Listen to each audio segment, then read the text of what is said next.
Hello, my name is John D. Carter. I am 48 years old. I am a former U.S. Army officer and also the owner of a small private security company. I live in a peaceful suburban town in Virginia, where the streets are lined with oak trees and the air always carries the faint scent of freshly cut grass. For 25 years in the military, I used to think the battlefield was the only place that tested my courage. But life, it turns out, has battles far more grueling, right within the very home I thought I had found after all those years. I returned to civilian life 3 years ago, after retiring from the military. The small house that my wife Carla and I bought through the VA loan program sits nestled at the end of the street, with a white picket fence and a garden that Carla meticulously tends. Carla, 46, still retains the charm of the day we first met.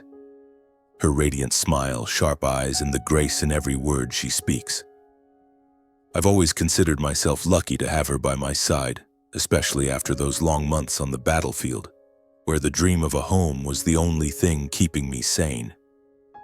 Our daughter, Anna, 24, is my greatest pride.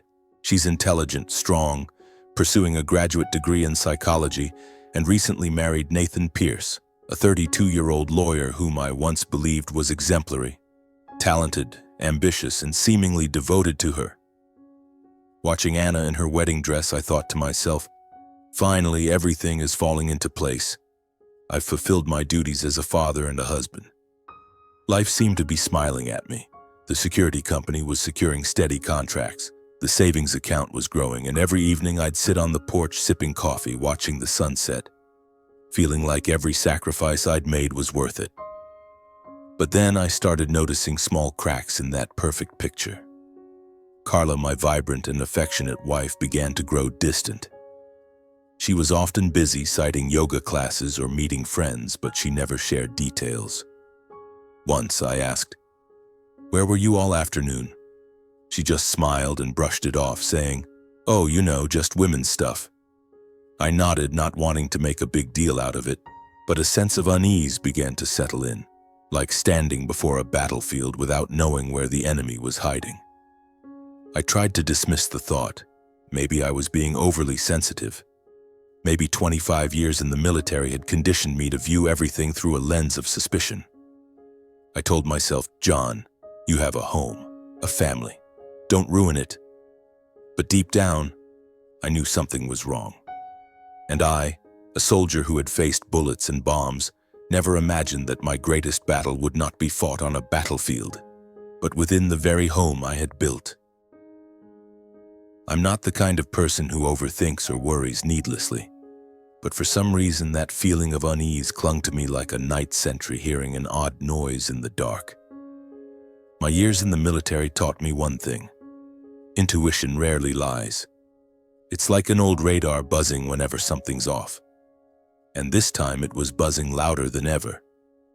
It was a beautiful Saturday, the Virginia sky a deep, cloudless blue. I had just returned early from a business trip in Texas. The job, a security contract for a small conference in Dallas, wrapped up faster than expected, and I decided to fly back immediately instead of staying through the weekend as planned. The thought of relaxing with Carla brought a sense of relief. But instead of heading straight home, I got the idea to visit Anna, my daughter. She lived about 20 minutes away in a new neighborhood with modern houses and neatly trimmed trees. I figured a small surprise would make her happy, especially since I was bringing her favorite strawberry cheesecake from a Dallas bakery. I drove my old Ford F-150, the radio playing soft country music, my mind drifting to the old days when Anna was little, riding on my shoulders during park picnics. Life was simpler back then. Carla would hold my hand, laughing loudly as Anna tried to sing along to children's songs. But now, every time I thought of Carla, I felt a strange emptiness. She was still there, still making breakfast, still asking about my work, but something was missing. It was as if she was being forced to play a role she didn't want. I quickly pushed the negative thoughts aside and focused on the happy moment ahead. But as I turned onto the street leading to Anna's house, I noticed something odd. Carla's white SUV was parked right in front of her house. My heart gave a slight jolt. Normally on a Saturday morning, Carla would be at yoga or at the very least shopping with friends. She'd always said, Saturdays are for self-care. So why was her car here? I told myself she was probably visiting Anna just like me. After all, Anna was our daughter. It wasn't strange for a mother to want to see her child. But that radar in my head buzzed again, stronger than ever. I parked a few houses down, not wanting to make a scene. Holding the cheesecake box, I stepped out, sunlight filtering through the leaves, casting patches of light and shadow on the sidewalk. I walked toward Anna's house, a 2-story home with large glass doors and a meticulously kept front yard.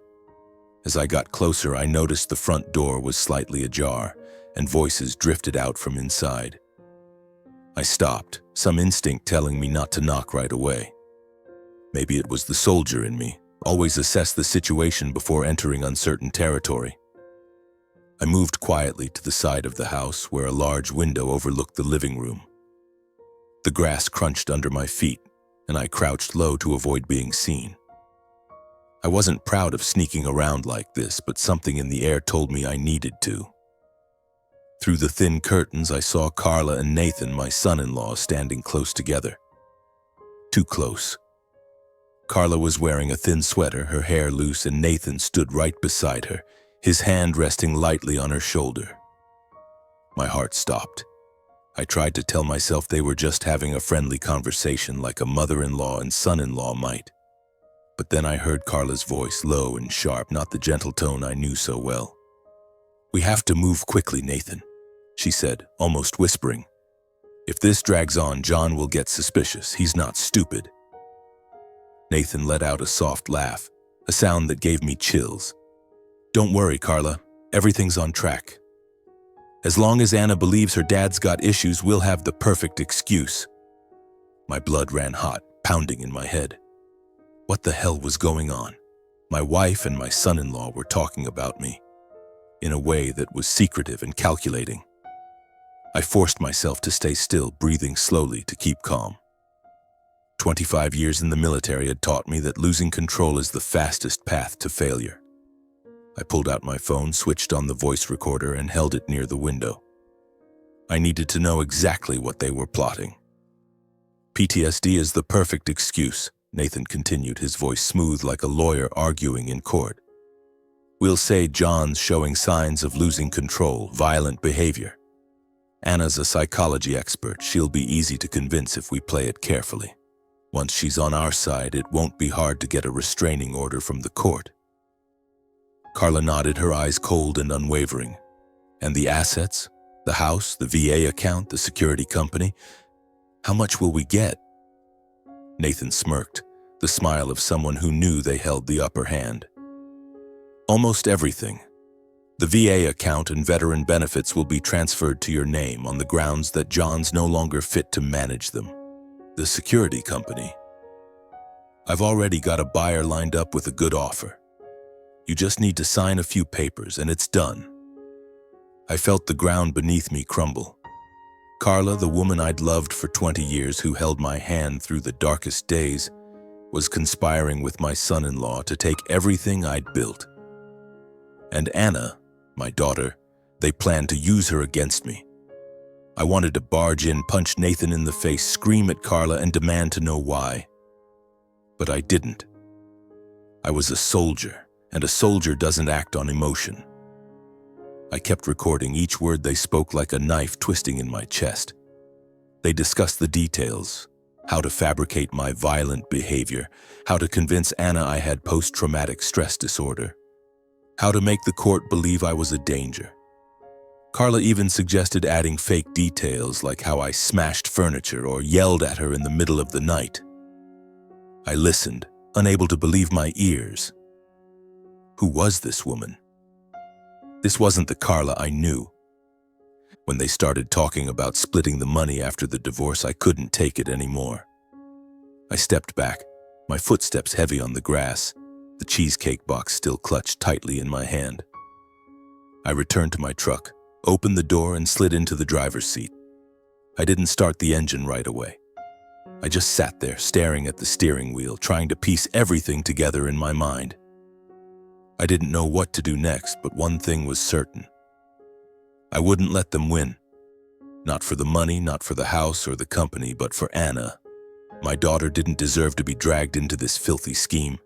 And I, John D. Carter, a soldier who survived war, would not let these betrayers destroy my family. I didn't drive home. Instead, I headed to my security company's office in Fairfax. It was Saturday, so no one was working. I unlocked the door, stepped inside, placed the cheesecake I'd meant for Anna on the coffee table, and sank into the nearby sofa, staring at the family photos hanging on the wall. I felt trapped in a nightmare. Those pictures, Carla and me on our wedding day, little Anna in her Halloween costume, the three of us beaming during a beach trip, now looked like carefully framed lies. I wondered, when did Carla change? Or was she never the woman I thought she was? And Nathan, the slick lawyer with his confident smile, how could I have been so blind as to let him into Anna's life? I closed my eyes and took a deep breath. It felt like I was standing before a new battlefield, but this time, the enemy wasn't carrying guns. They were in my own family, and I knew this battle wouldn't be easy. But I'd faced death before, walked the line between life and death. If Carla and Nathan thought they could take me down easily, they were gravely mistaken. I stood up and walked to the desk in the corner. My old laptop became my first ally in this fight. I opened the audio file from my phone, replaying every word Carla and Nathan had said. Each sentence was like a stab, but I forced myself to listen, to memorize. This wasn't just evidence. It was a weapon. I transferred the file to a USB drive and locked it in the small safe. I started digging. The past 6 months, the time when Carla began growing distant, were my starting point. I reviewed bills, bank statements, and any documents tied to our family finances.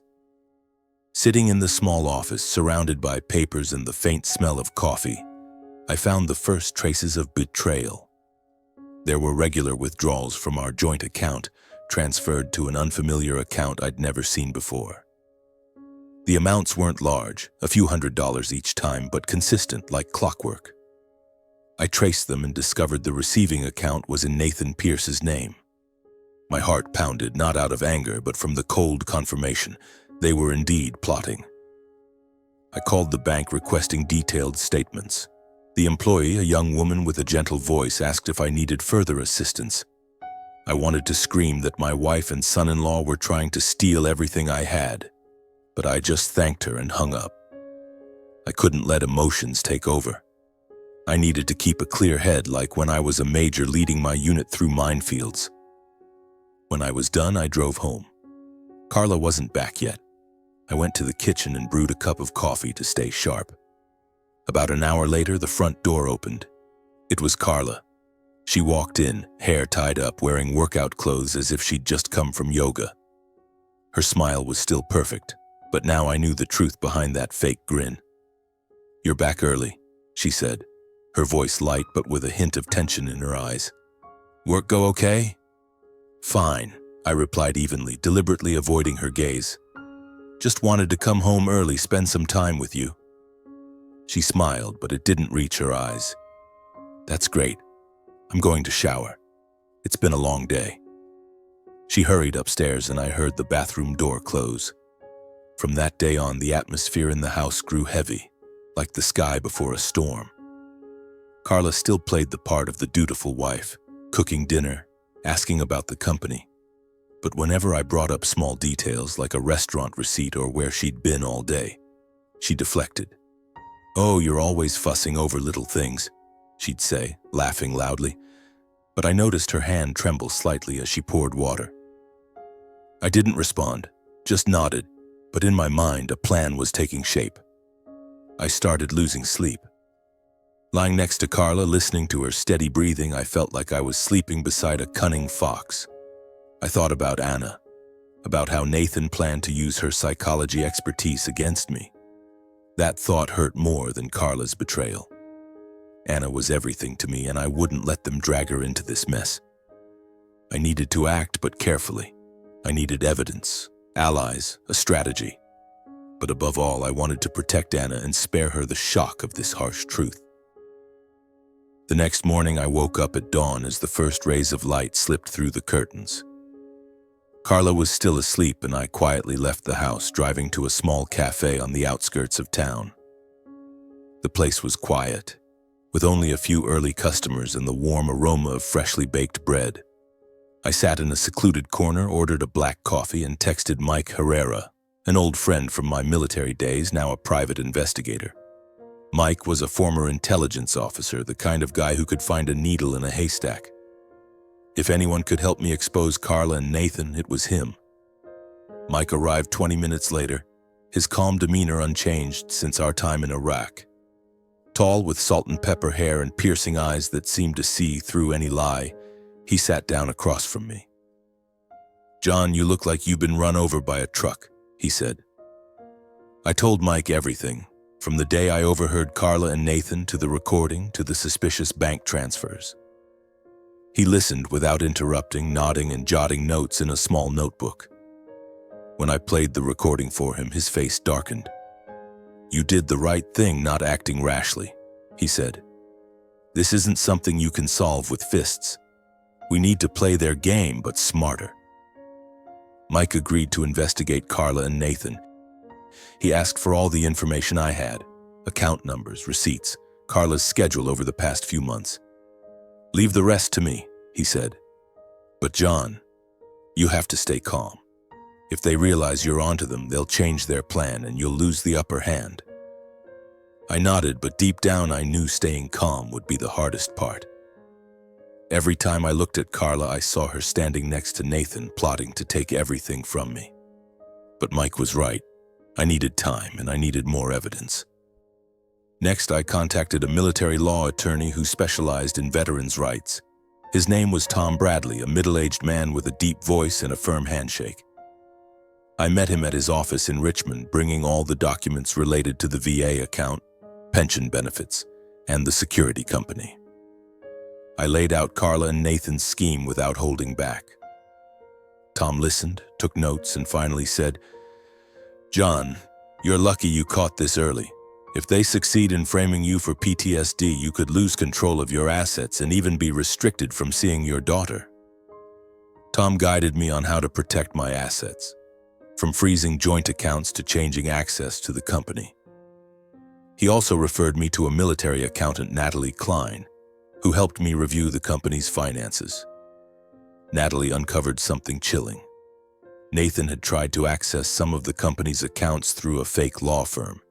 He'd sent emails from an unfamiliar address posing as a partner, requesting transfers for legal services. Fortunately, my bookkeeper had grown suspicious and hadn't processed the transactions. With Natalie's help, I began building a defensive wall. I froze all joint accounts with Carla, changed the passwords for the company's systems, and instructed the bank to monitor any unusual transactions. I also contacted the VA to temporarily lock my benefits account, citing personal security concerns. Every move was calculated like planning a military operation. I knew Carla and Nathan would soon notice, and I wanted them to panic. A panicked enemy is a careless one. In the meantime, I kept things normal around Carla. I ate breakfast with her, asked about her day, but every word I said was measured. She began to sense a change in me. Not anger, but a cold silence. One evening, while I was reading the paper, she asked, "John, are you okay? You've been different lately." I looked into her eyes and gave a faint smile. "Just tired, honey. Work's been a lot." She nodded, but I saw the worry in her eyes. She knew I was watching. Meanwhile, Mike worked tirelessly. A week later, he sent me an email with the subject, "Got what you need." He dug into Nathan's financial records and discovered the man was drowning in debt, over $60,000 from credit cards, lavish spending, and unpaid loans. Carla, it turned out, had transferred nearly $45,000 from our savings account to one in Nathan's name. But what stunned me most was Mike's discovery about Nathan's professional activities. He'd represented several small construction companies, but instead of passing client payments to suppliers, he'd pocketed the money. 3 contractors confirmed Nathan owed them tens of thousands from a lawsuit 8 months prior. Their statements, combined with the bank records, were undeniable proof of his embezzlement. I held those documents in my hands, feeling like I was gripping a live grenade with the pin pulled. But I didn't rush. I didn't just want to take Nathan down. I wanted to ensure he and Carla could never hurt me or Anna again. I sent all the evidence to Mike, asking him to forward it to the State Bar Association with a letter requesting an ethics investigation into Nathan's conduct. If I was right, his law license would be at risk, and that would be a fatal blow. The days that followed were a strange mix of calm, like a soldier waiting for the right moment to strike, and torment, torn apart by pain and anger. Each morning I woke up early, brewed coffee, and sat at my desk reviewing my plan. I had frozen the accounts, secured the company, and filed a complaint against Nathan, but I knew the battle wasn't over. Carla and Nathan weren't the type to give up easily. They'd find a way to fight back, and I needed to be ready. But what weighed on me most wasn't the money or the assets. It was Anna. My daughter, with her bright eyes and warm smile, was caught between truth and lies. I couldn't bear the thought of Nathan and Carla manipulating her, using her own psychology expertise to make her doubt me. I wanted to protect Anna, but I also knew that if I revealed the truth too soon, she might not believe me. Anna loved her mother, and as much as it pained me to admit, she loved Nathan too. I needed time to gather more evidence, and more importantly, I needed Anna to see the truth for herself. That afternoon, my phone buzzed. Anna's name flashed on the screen. I took a deep breath, forcing my voice to stay calm. "Hey, sweetheart," I said, keeping my tone as gentle as always. "What's up?" "Dad." Anna's voice came through, trembling slightly as if she were holding something back. "Can we meet? I need to talk." My heart pounded. I knew this moment would come, but I didn't expect it so soon. "Of course," I replied. "Where do you want to meet?" "At the cafe near my school, okay? The one where you always get me cheesecake." Her voice grew quieter, as if she were trying to hide her anxiety. "Sure, I'll be there in an hour." "Okay, thanks, Dad." Anna hung up, and I stood there, staring at my phone. Something in her voice unsettled me. Not anger, but confusion, like she was caught in a storm and didn't know which way to run. I drove to the cafe, a cozy spot with red brick walls and the faint smell of baked goods. Anna was already there, seated at a corner table, a latte untouched in front of her. She wore a green sweater, her hair tied up, but her eyes looked exhausted, as if she hadn't slept all night. When I walked in, she looked up and gave a weak smile. "Dad," she said, standing to hug me. The hug was tighter than usual, like she was searching for an anchor. "You okay?" I asked, sitting across from her. I kept my voice even, but inside I was piecing things together. Why had Anna called me here? Had Carla and Nathan already started spreading their lies? Anna stared at her coffee, her fingers fidgeting with the spoon. "Dad, I don't know where to start," she said hesitantly. "Mom said some things about you, and I'm not sure who to believe." My heart clenched. I'd braced myself for this moment, but hearing it from my own daughter felt like a punch. "What did Mom say?" I asked, keeping my voice steady. Anna sighed, looking out the window. "She said you've been unstable, that you're controlling, that maybe you're being affected by your years in the military. She said you've been acting strange, like getting irritable or not sleeping." She paused, looking directly at me. "Dad, is it true? Are you struggling with something?" My blood boiled, but I held it in. This was Carla and Nathan's plan, planting doubts in Anna's mind, painting me as an unstable father, a veteran with PTSD. I wanted to scream, to tell her everything, but I knew if I did, Anna might not believe me. She loved her mother, and love can blind you to the truth. I had to be careful. "Anna," I said, looking into her eyes, "I'm fine. I'm not out of control, and I don't have PTSD. I'm still your dad, the one who taught you to ride a bike, who listened to you talk about your dreams. If Mom says I'm struggling, have you seen me act strange?" Anna shook her head, but her eyes were still full of doubt.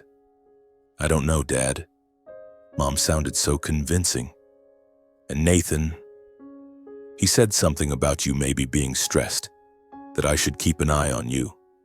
He even asked if you might have post-traumatic stress disorder since I study psychology. Hearing Nathan's name, I clenched my fists under the table. He was clever, using Anna's own knowledge to make her question me. "And what do you think?" I asked, keeping my voice gentle. Anna bit her lip, her eyes welling up. "I don't know, Dad. I just feel like everything's falling apart. Mom's stressed, Nathan's busy, and you're so quiet. I don't know who's telling the truth." Her words cut like a knife. I wanted to hug her, to tell her that her mother and husband were lying, that they were plotting to take everything from me. But I didn't. I knew if I attacked Carla and Nathan now, Anna might turn away from me. She needed to discover the truth herself. "Anna," I said, placing my hand on hers, "I just want you to know one thing. The truth always wins. No matter what happens, I'll always be here and I'll never lie to you." Anna nodded, but I saw the confusion in her eyes. She stood, hugged me again, and left with a promise to call later. As her figure disappeared through the cafe door, I sat back staring at my cold coffee. I felt helpless, but at the same time my resolve grew stronger. I wouldn't let Carla and Nathan drag Anna into their dirty game. Back at home, Carla continued playing the perfect wife, but I noticed the small signs, how she constantly checked her phone, how she avoided my eyes during conversations. One night, when she thought I was asleep, I overheard her whispering on the phone in the living room. "Nathan, we need to be more careful," she said. "I think John's getting suspicious." I lay in bed listening to her every word, feeling like my heart was being crushed. But I didn't let emotions take over. I'd already filed the complaint against Nathan, and Mike was working tirelessly. I just needed to hold my ground and wait for the right moment, and that moment I knew would come soon. The following days, I lived like a soldier awaiting the order to strike. Every step, every word was calculated, as if I were walking through a minefield. Then one bright morning, I received a text from Carla. "John, my credit card was declined at a restaurant. What's going on?" I read the message, picturing her panicked face as the waiter handed back her card. I replied curtly, "Probably a bank error. I'll check on it." But I knew she wouldn't let it go. Carla was smart, and she'd soon realize what I was doing. As expected, that evening, Carla came home with a tense expression. She walked into the kitchen where I was sitting with a cup of coffee. "John," she said, her voice trembling, "what's going on with the accounts? I can't withdraw money, can't pay for anything. What did you do?" I looked at her, keeping my face impassive. "Just a security issue, Carla. I'm reviewing everything to make sure it's safe." I saw a flicker of suspicion in her eyes, but she didn't press further. She turned away, muttering something about calling the bank, and I knew she'd contact Nathan right after. Sure enough, the next morning, Mike called me. "John, they're panicking. I got word from a source in Nathan's law office. He was denied a transaction because the account linked to Carla is frozen. More importantly, the State Bar Association just notified him about an ethics investigation. He's losing it." I smiled for the first time in days. Good. Let him dig his own grave. Mike kept me updated. Some of Nathan's former clients were pulling their contracts after rumors of his ethical issues spread.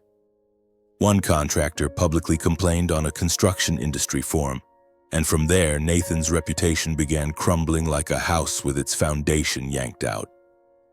I imagined his face, that smug smile gone, replaced by the panic of a man in free fall. But I wasn't satisfied yet. I wanted Anna to know the truth. I didn't want her trapped in Carla and Nathan's web of lies. The pivotal moment came one afternoon when Anna unexpectedly showed up at my security company's office. I was reviewing a new contract when I heard a knock. Anna stepped in wearing a long coat, her face pale but her eyes resolute. "Dad," she said, closing the door behind her. "I need to talk. I can't take it anymore." I stood, pulling a chair for her. "Sit down, sweetheart. What's wrong?" Anna sat, her hands clasped tightly. "Mom and Nathan, They're trying to make me think you're crazy. Mom says you're controlling, that you're having psychological issues. Nathan keeps asking me about PTSD symptoms like I'm your doctor or something. But I noticed something. They never give specific examples.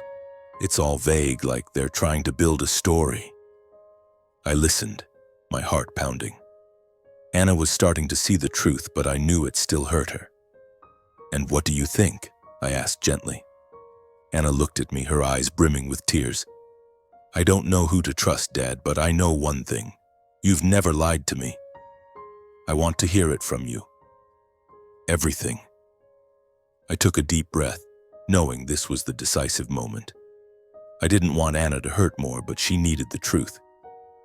I pulled out my phone and opened the recording from the day I overheard Carla and Nathan. "Anna," I said, "I want you to listen to this, but I'm warning you, it's going to hurt." I hit play, and Carla and Nathan's voices filled the room, cold and ruthless. Anna sat still, her hands gripping the chair, her face shifting from confusion to shock, then to raw pain as she heard her mother and husband plotting to ruin me. When the recording ended, she said nothing, just sat there, tears streaming down her cheeks. I saw her shoulders tremble, and I wanted to hold her, to erase her pain, but I knew she needed time to process. "Anna," I said softly, "I'm sorry you had to hear this, but I couldn't let them keep manipulating you." Anna wiped her tears, her voice shaky. "Why, Dad? Why would Mom do this? And Nathan? I trusted him. I married him." I took her hand, trying to give her some strength. "I don't know why, sweetheart. Maybe greed, maybe something deeper. But I promise I won't let them hurt you anymore. We'll get through this together." Anna nodded, her eyes gradually hardening with resolve. "I want to help you," she said. "I want them to pay." I smiled, feeling like I'd found my daughter again. "All right, Anna, we'll do this. But we have to be smart, careful." In the days that followed, Anna and I planned meticulously. I shared all the evidence Mike had gathered, from bank statements to the contractors' testimonies. Anna, with her psychology background, suggested ways to make Carla and Nathan expose themselves. "They think I'm still on their side," she said. "I'll pretend to go along with them, gather more information. You keep doing what you're doing." I agreed, though I hated the idea of Anna diving deeper into this mess, but I knew she was strong, and I trusted her. We divided tasks. Anna would monitor Carla and Nathan, noting any unusual actions or words, while I worked with Mike to strengthen our case. Each night I sat in my office, reviewing documents, replaying the recording, feeling like I was preparing for a final battle. Carla and Nathan didn't know they were surrounded, and I wouldn't stop until the truth was fully exposed. The days that followed passed like a silent storm. Anna and I worked as a team, each playing a role in the plan I'd devised since uncovering the betrayal. Anna, with her intelligence and keen insight as a psychology student, became my eyes and ears when I couldn't be present. She played the part of a confused daughter, still trusting her mother and husband to keep Carla and Nathan off guard. Meanwhile, I collaborated with Mike and my lawyer, Tom Bradley, to ensure every piece of evidence was meticulously prepared, leaving no loopholes for them to slip through. As expected, Carla and Nathan didn't sit idle. One morning, I received a court notice. Carla had filed for divorce, along with a request for an emergency restraining order, claiming I was mentally unstable and had engaged in financial manipulation. Nathan was behind the filing. I could tell from the sharp, legalistic wording. They accused me of having PTSD, alleging I'd frozen accounts to punish Carla and that I was a danger to the family. Reading those words, I felt a mix of anger and amusement. Did they really think I'd crumble under their carefully crafted lies? I called Tom immediately. "They've made their move," I said, my voice calm but icy. "We need to prepare." Tom, with years of experience handling cases involving veterans, chuckled softly over the phone. "John, they picked the wrong opponent. You have all the evidence we need. We'll turn this trial into their nightmare." I spent that day in Tom's office, going over everything.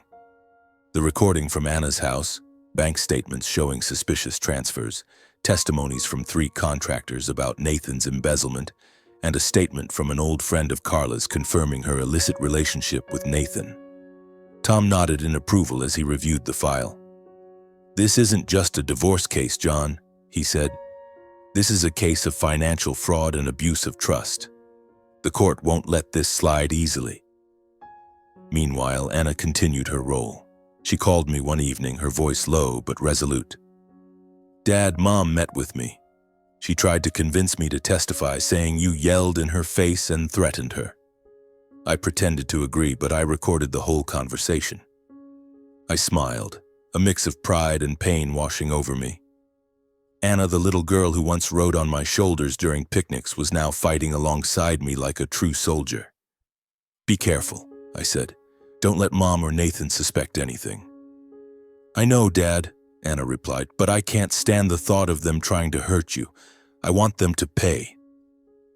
The day of the trial arrived sooner than I expected. That morning, the Virginia sky was overcast, as if nature itself was bracing for a battle. I wore my navy blue suit, the one I reserved for significant occasions, and stood before the mirror telling myself, "John, this is the final battle. You survived war. You'll survive this." The courthouse, located in downtown Richmond, was an old stone building with long corridors echoing with footsteps. As I entered the courtroom, I saw Carla sitting on the other side, wearing a simple green dress, her face lightly made up to look like a victim. Nathan sat beside her in an expensive suit, but I noticed the tension in how he kept adjusting his tie. Anna wasn't present.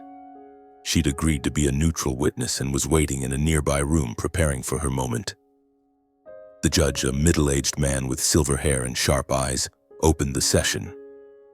Carla's lawyer, a young woman with a piercing voice, began her case. She portrayed me as a PTSD-afflicted veteran, an out-of-control father and husband who'd frozen accounts to punish his wife. She even presented a fabricated psychological report claiming I had violent tendencies. I sat there, listening to every word, feeling like I was watching a poorly staged play.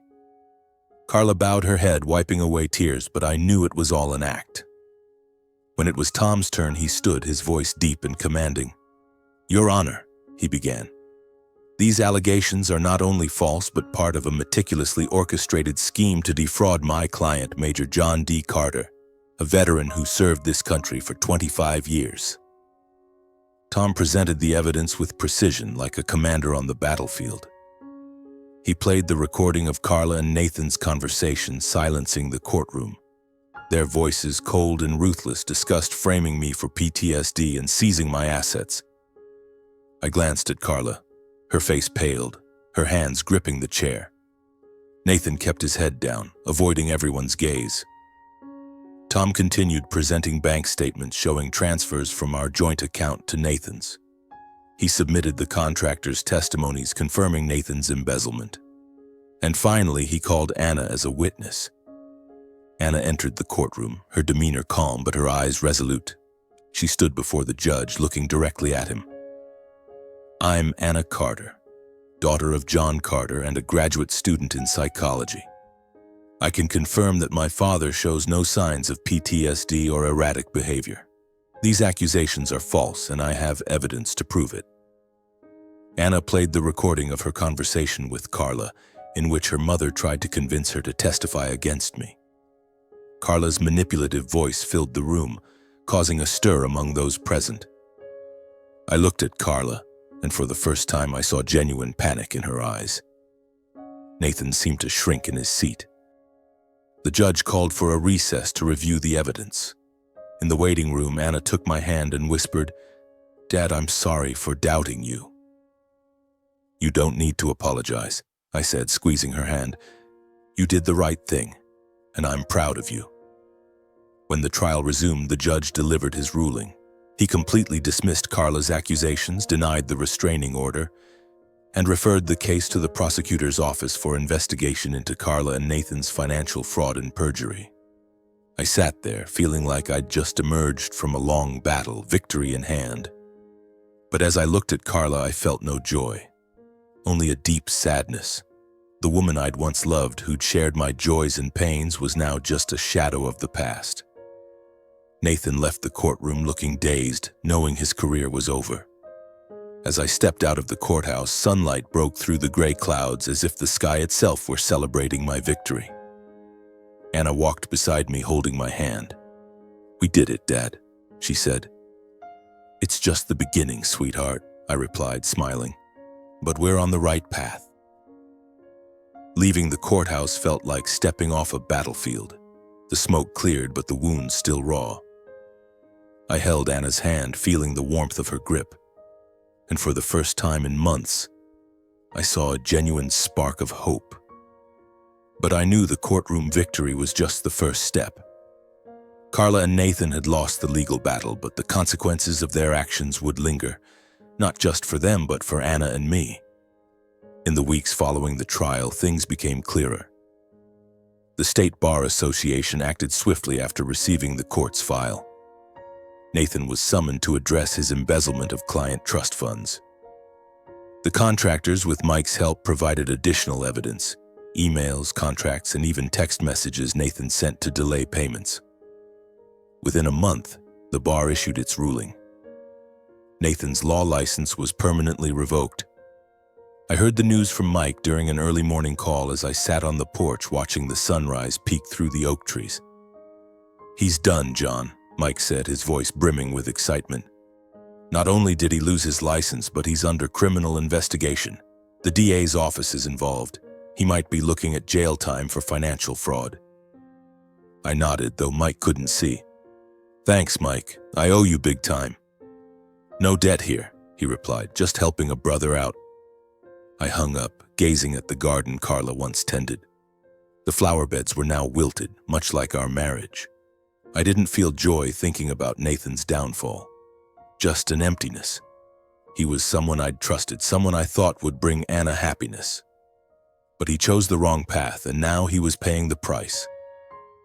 Carla, meanwhile, didn't escape the consequences either. The court denied all her claims in the divorce. The house, the VA account, the security company, all remained mine. Carla got nothing, as the judge ruled she had engaged in deliberate fraud and manipulation.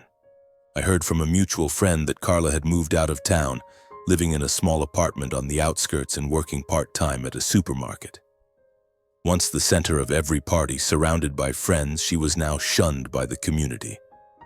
Those who once admired her now whispered behind her back, calling her a traitor. I didn't see Carla again after the trial. Part of me wanted to confront her, to ask why she did it, but I knew it no longer mattered. She'd chosen her path, and there was no place for her in my life anymore.